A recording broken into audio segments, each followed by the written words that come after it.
zonse. Yesu ndabwino. Nthawi zonse. Yesu ndabwino. Titukoze abale komanso alongo nonse. Tikukhulupirira kuti Yesu ndi wabwino. Maka chifukwa cha kuzuka kwa inu ndi ineyo ndimo.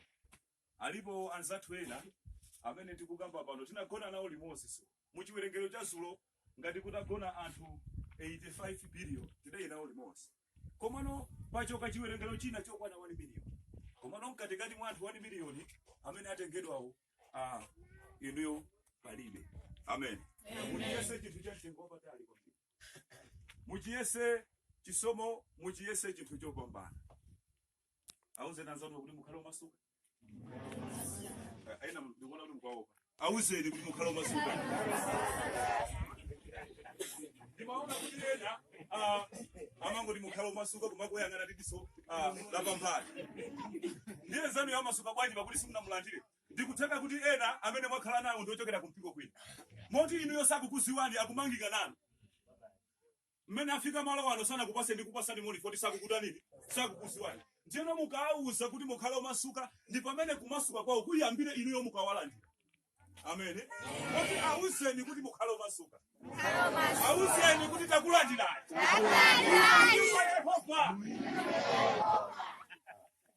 Tiyamika kumwamba chimene chimene. Wokondedwa mwa Ambuye. Ndikulemekeza Mulungu kwambiri. Maka chifukwa cha nsonkhano umene iye Jehova adausiwa kalekale. Umene mwina udakhala ndi kungoyerekezedwa chabe kumatupi athu. Moti mwina ndikutheka tinafuna nsonkhano utakhala sulo. Koma Mulungu adalata khazikisa tsiku la nsonkhano kuti nsonkhano uzakhala tsiku lakuti tsiku lapatali. Moti Mulungu akadatiziwisa kuti nsonkhano uzakhala mwezi wa Juni 30 ya lero. Mwezi ena fetita mtima kuti aine kusafano silizapita. Amen. Moti ngakhale azibusa akanena kuti ine nsonkhano sindikufuna. Koma chinsisi cha Mulungu amachita zimene iye wazimanga ndipo amasunga zinsisi Mulungu kufikizana cholinga chake chitika. Muone kuti msonkhano musauone kupekuza koma ndi msonkhano umene Mulungu mwini adaukonza. Njeno ndikupemphani amayi komanso abambo azisogoleri amipingo yosiyanasiyana. Ineyo ndiwo chichepere. Ineyo ndi mwana. Moti sindidayenera kuima kusogolo kuno pamaso pano. Moti buku lina lililonse limene ndikhoza kulitchula chiphunzitso chake inuyo mukuchiziwa. Moti pa buku limodzi mumaphunzitsa chiphunzitso chochuluka. Tili limodzi. Moti ineyo ndikhoza kulephera kufikizana pa mulingo wanu umene ndimumaziwa. Koma musindikire kuti Mulungu wafuna kuti akulankhuleni koma atavala thupi langa. Amen. Moti amene azilankhula kuno Mulungu yo akabwera sizikusowani. Muzindikira kuti akulankhula paja ndi Mulungu koma wavala thupi la mbale nanona. Moti maonekedwe anu malingaliro anu apite straight pa mawu kuti mawu acha akulankhula ndi Mulungu. Ndipo Mulungu wasika wavala thupi la munthu kuti munthu uja alankhule. Ndikutheka zimene Yehova azalankhula ndi zimene ineyo mwini wake timachita. Moti movie wachiponyeponye umakhoza kumenya khoma ndikubwereranso kubaya mwini wake. Sindikuyenera kupsa mtima ndi manja anga. Amen. Moti limenelo ndithupi langa. Moti movie umene utanyamukanso ndikubaya moyo wanu. Simukuyenera kupsa mtima inuyo ndiwo kunya mufiwo. Pakuti kwalembedwa mu buku lopatulika kuti wodala onse amene samakhumudwa pamawu. Kaya tili limodzi. Moti munthu atakuwuzani kuti achimwene makonda kubwera usiku.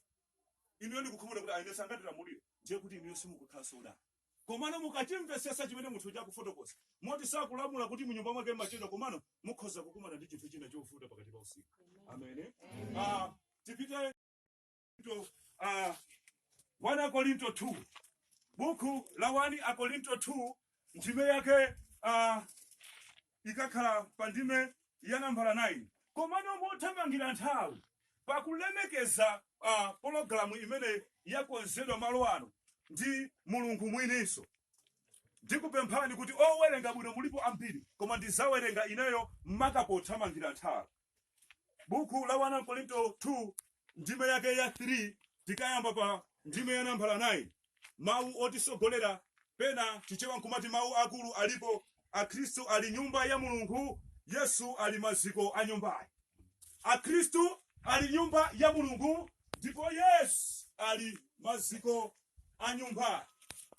Moti nyumba ndi chimene chimamangidwa komano pansi pake patakhala maziko. Ndipo tikati maziko ndiye kuti ndi foundation. Moti palibe nyumba imene yayima wopanda foundation. Imafunika kuti nyumbayo ikhale ndi foundation. Moti Chikristu munthu sanena kuti ndi Khristu wopanda Yesu. Tilimosi. Moti Yesu akuti inuyo kuti muchedwe kuti ndinu Khristu mukhale kaye ndi Yesu. Moti Chikristu chibwere pamwamba pa Yesu. Ndipo ndi pamene nyumba ikumangidwa. Komano pamene nyumba ikukhala yopanda maziko ndiye kuti nyumbayo ndiye kuti ndi ya wina amene adayimanga. Tikawerenga mawu. Tikayamba pa ndime ya namba 9. Pakuti ife ndi antchito anzake a Mulungu. Chilimo cha Mulungu, chimango cha Mulungu ndi inu. Namba 10. Monga mwa chisomo cha Mulungu tidapatsidwa kwa ine mwa ngati mwini mamangidwe waluso.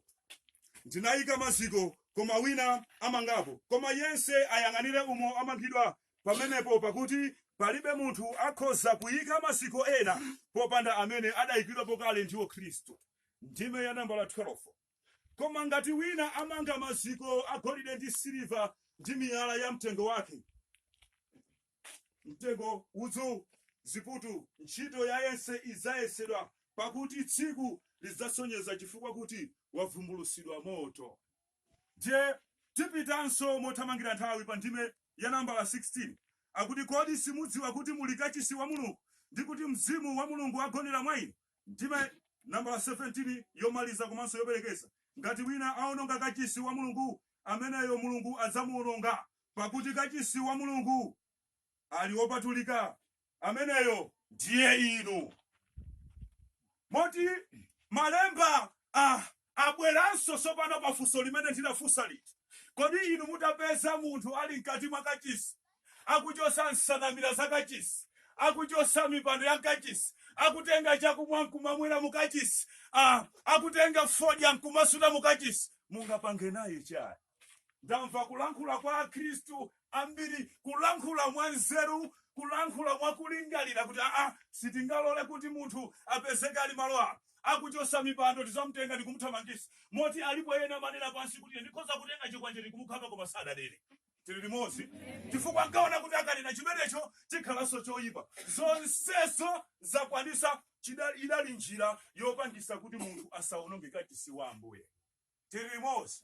Now, malemba akuti kodi inu simukuziwa kuti inuyo ndiye kachisi wa Mulungu. Moti aliyense amene amatenga zikwanje, amene amatenga inde ndikumachita chifwamba, amene amachita ngakhale ufiti ngati mwakachisi, kodi simukuziwa kuti iyeyo asaonongerwa.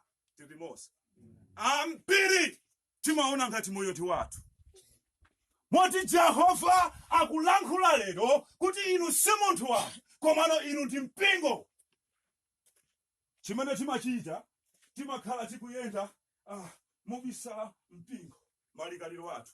Ndikuziwa kuti zinali ziganizo zathu fasinati sanazindikire kuti ifeyo ndiye kachisi wa Mulungu. Timazindikira atimabisala. Kubisala kwathu tibisala nkukatenga chakumwa ndi kumamwa. Moti chifukwa chani atakufunsani amayi amfano mumanena kuti kuno siku mpingo.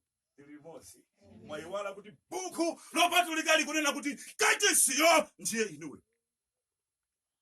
Moti aliyense amene amachita ufiti, aliyense amene amachita ine zinthu za ziko zigololo kuba kupha komanso kusalambira koona Mulungu, zimene zija sizimachitika mu nyumba za mayiko a dziko lapansi, zimene zija sizimachitika ku malo oyipa, komano zimachitika mkati mwa kachisi wanu.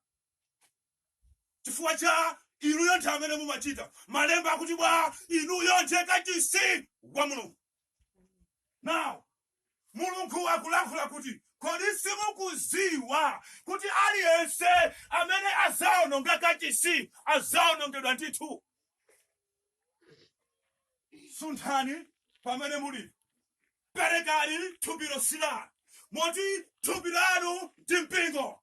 Moti thupi lanu lisachite mabosi, thupi lanu lisachite ufiti, thupi lanu lisachite zigololo, lisachite uhule. Chifukwa chani? Ameneyo ndi kachisi. Ambiri chifukwa cha kusasiwa timaona ngati kachisi nyumba yetu. Koma Mulungu atikomera ndikuti lankhula kuti ife tikachisi. Moti aliyense malemba akuti Kristu Yesu ndiye maziko. Now, palibe munthu akhala Mkhristu wopanda kumulandira Yesu. Moti ngati inu Yesu mulibe moyo mwanu, simukutchedwanso Mkhristu. Chifukwa cha maziko palibe. Moti nyumba iyi titachosa foundation singakhale m'malere. Isakwanira ndi kung'ambika. Chifukwa chani Akhristu asogolera ambiri tidang'ambika tili pa ming'alu ngakhale tikusogolera mipingo yathu. Moti mipingo imangogwedera kuangania maulidi. Moti mipingo imangogwedera kunyozesana anga yambise nyimbo iwaje nyimbo isabafuna ziyambisao. Chifukwa cha mpingo ulibe maziko. Maziko ndiye Kristu. Now Kristu ngatasowa ndiye kuti palibe nyumba imene ikhoza kukhala. Mulungu alemekezeke chifukwa cha mawu ake. Pamene adakonzekera kukukonzani tsopano. Ngati muli ndi mtima wokonzeka ndi kuziwa kuti Jehova walankhula kokwanira. Mukonzeka moyo mwanu. Mubwezera thupi kwa mwini mulengi. Mwini mulengi Jehova akhale akuliyang'anira thupi lake. Mulikonzeni okha thupi. Pakubwera pamaso pa Jehova. Ambuye ine sindinaziwa. Ndinayenda nalo thupi ngati langa. Komano lero ndamva mawu kuti zile kachisi. Ndikuyenera kuchita monga kachisi. Ndikuyenera kuonesa chizindikiro kuti Kristu Yesu akhale maziko a nyumba ya moyo wanga. Pakutero pakudza tsiku lomaliza limene malemba akunena kuti likubwera monga nsapha palibe ngakhale aziwa. Olo lero likhoza kufika. Ambuye ine ndikalandire chipulumutso. Mulungu alemekezeke chifukwa cha